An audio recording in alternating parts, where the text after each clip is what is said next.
Ladies and gentlemen, there is within each of us a storm, a turbulence of thoughts, longings, wounds, and attachments. We chase peace as though it were a place, a final destination just beyond the next emotional high or human connection. But true peace is not found in what we grasp, but in what we release. To emotionally detach is not to become cold or indifferent, but to return to the center of your being, where calm and clarity reside. Detachment is not abandonment, it is awakening. Let me share with you 5 keys, 5 inner doors, that lead toward this sacred stillness. To begin the path of emotional detachment, we must first recognize that within us lives a presence that does not cling, does not cry out, and does not judge, it simply sees. This presence is often drowned beneath the tides of emotion, buried under the noise of daily life, and forgotten in the heat of reaction.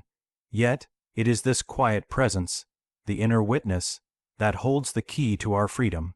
Most of us live as if we are the thoughts that pass through our minds or the emotions that grip our hearts. We say, I am angry, I am anxious, or I am heartbroken, as though these passing clouds define the whole sky. But we are not the storm, we are the sky itself. We are not the waves, we are the depth beneath them. The moment we remember this, we begin to separate from the drama of our emotional life, not by suppressing it, not by avoiding it, but by observing it from a higher place. This is not detachment born of coldness, but of consciousness. It is not indifference, but awareness. The observer within you watches without attachment, listens without judgment, and waits without fear. It is the part of you that can notice a rising anger and say, "Ah, there it is," instead of lashing out. It is the part that can sit with sorrow and ask, "What is this teaching me?" rather than drowning in it. The observer gives you space, and in that space freedom begins. But cultivating this inner witness is no easy task. It requires patience, stillness, and practice. In moments of quiet, you may catch glimpses of it, while walking alone, while watching your breath, while sitting silently by a window. You may begin to hear the subtle difference between your inner voice and the mind's noise. Over time, with gentleness and intention, you start to live from this center more often. You stop reacting. You start responding. You do not become lifeless. You become rooted, and from this rooted place, you begin to see others more clearly, too. You notice how much of their behavior is driven by their own unseen wounds, unspoken fears, unmet needs. You learn not to take everything personally. You let them be as they are without needing to change them. This is not detachment from love, but from illusion. To embrace the observer within is to choose presence over performance, clarity over chaos. It is to realize that every emotion, no matter how intense, is a wave passing through a vast ocean that does not move. You are that ocean. You are the one who sees. Let this seeing be your sanctuary. There is a part of you that you have tried to ignore, perhaps for years, buried beneath politeness, performance, and the desire to be good in the eyes of others.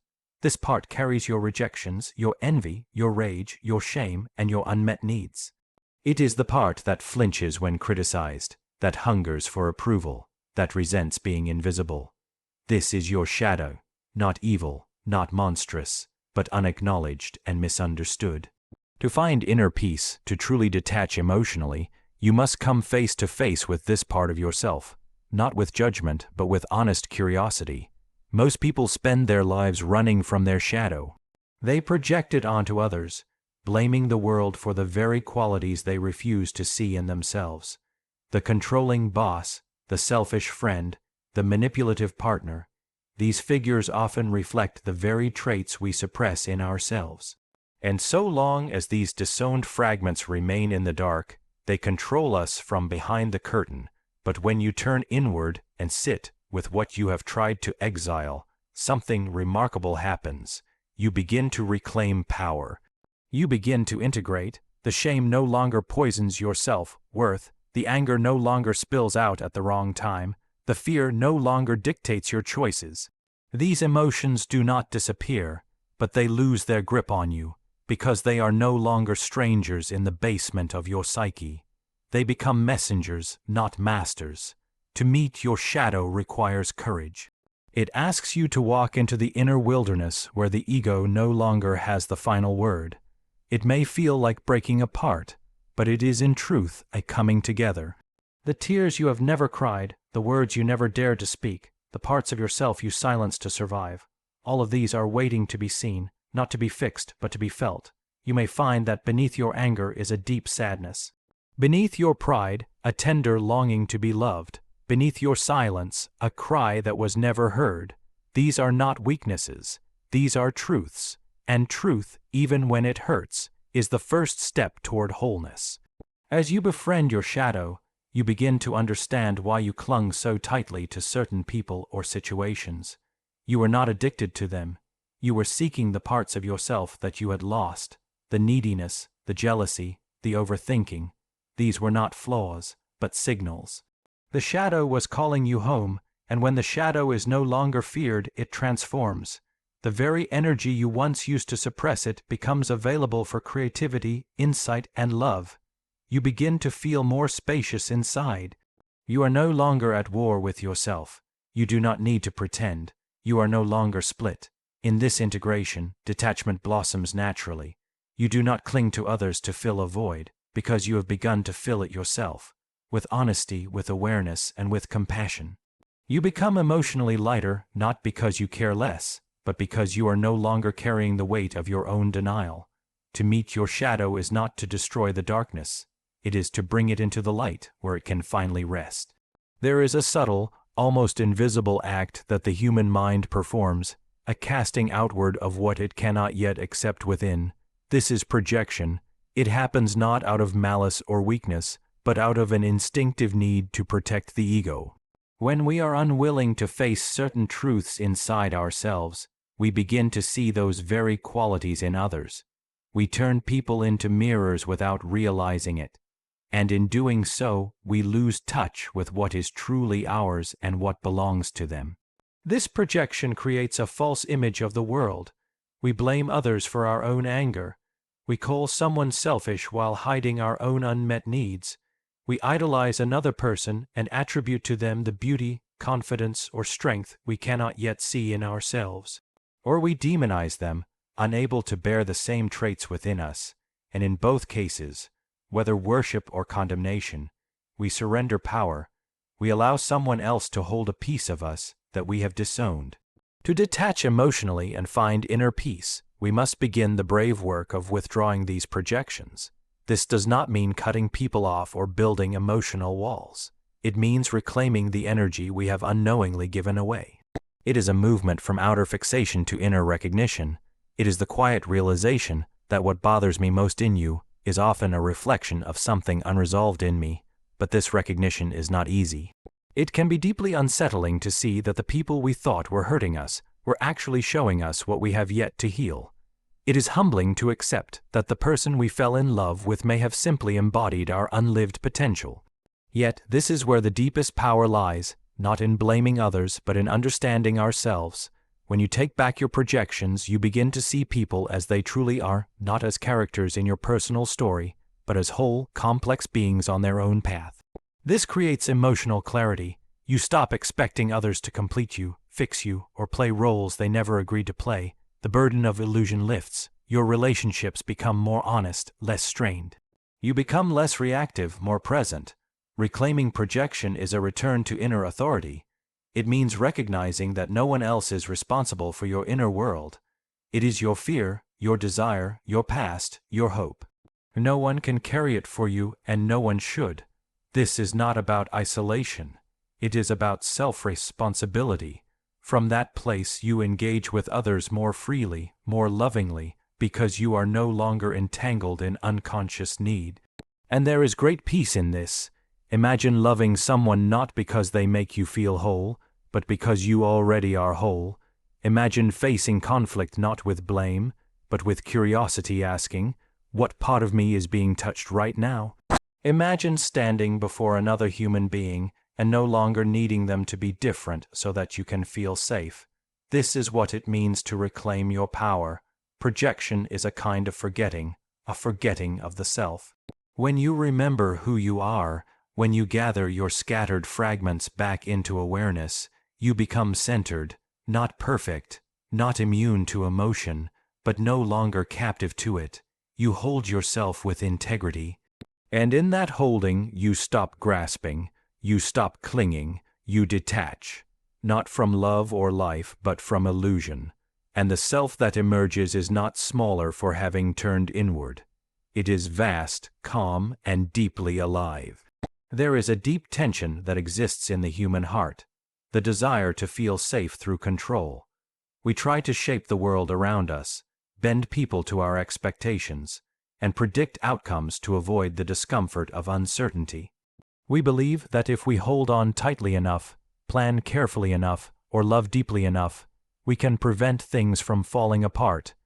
This is the illusion of control, and though it may feel like protection, it is, in truth, a cage.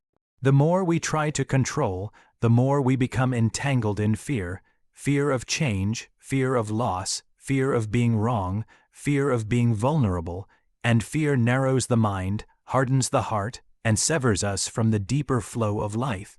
In our attempts to master every detail, we become exhausted, anxious, and reactive. We mistake resistance for strength, but it only deepens our suffering. True emotional detachment, true inner peace, does not arise from dominating our experience, but from surrendering to it. Surrender is not weakness. It is not passive resignation or helplessness. It is an active, conscious release of the need to control what cannot be controlled. It is choosing to trust the unfolding, even when we do not understand it. It is standing still in the middle of a storm and saying, "Let this move through me. I will not fight the river, I will flow with it." This surrender requires humility.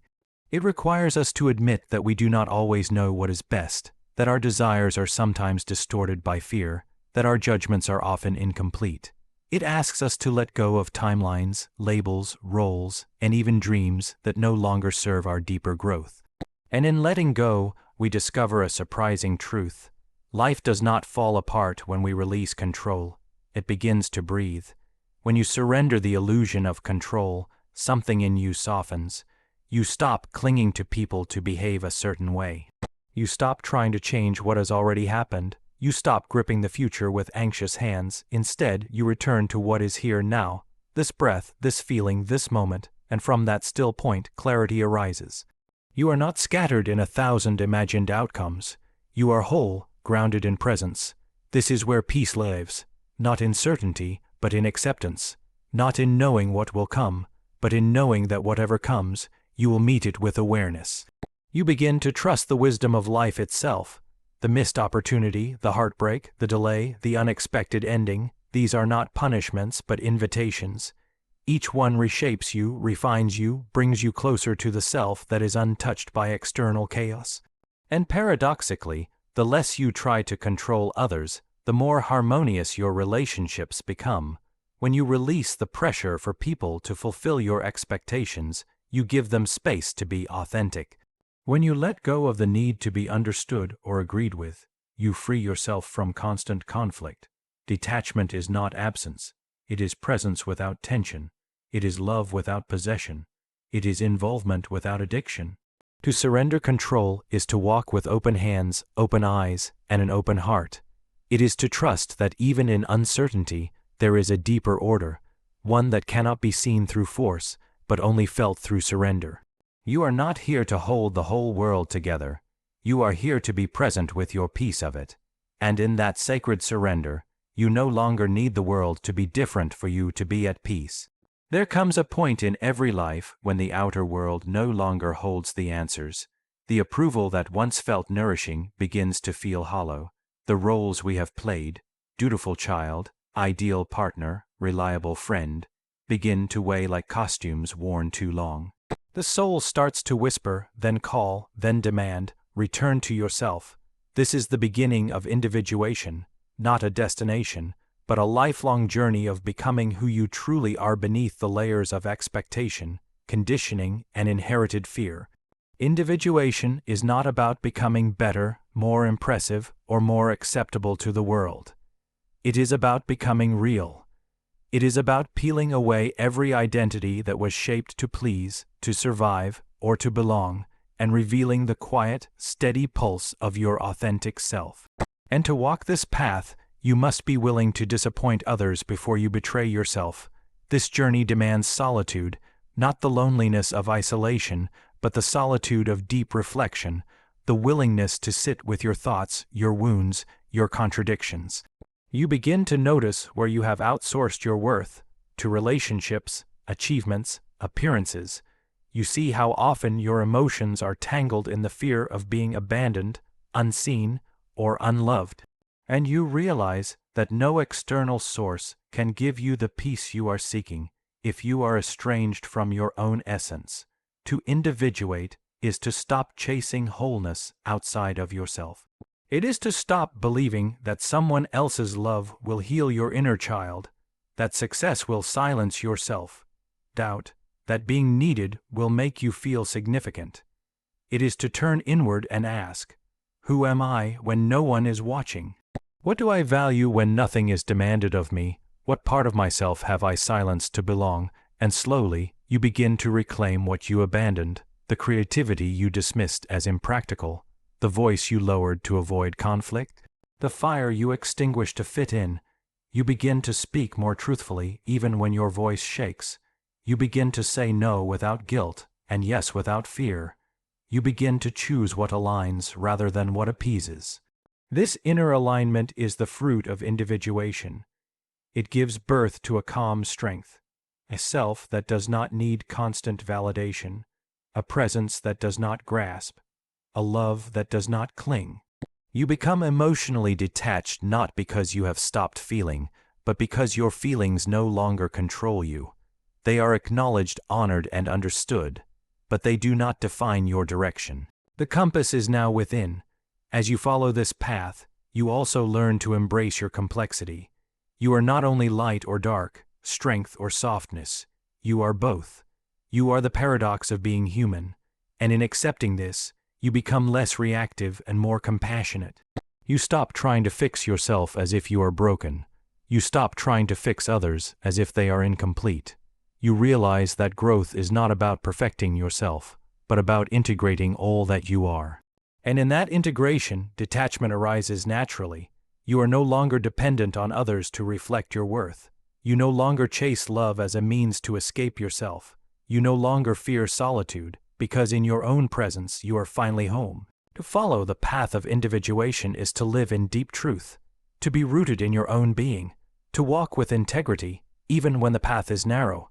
It is not an easy journey, but it is the only one that leads to true freedom. And in this freedom, peace is not something you visit, it is something you carry. You become a soul no longer pulled by every emotional tide, no longer swayed by the winds of approval or rejection. You become whole. You become still. You become real.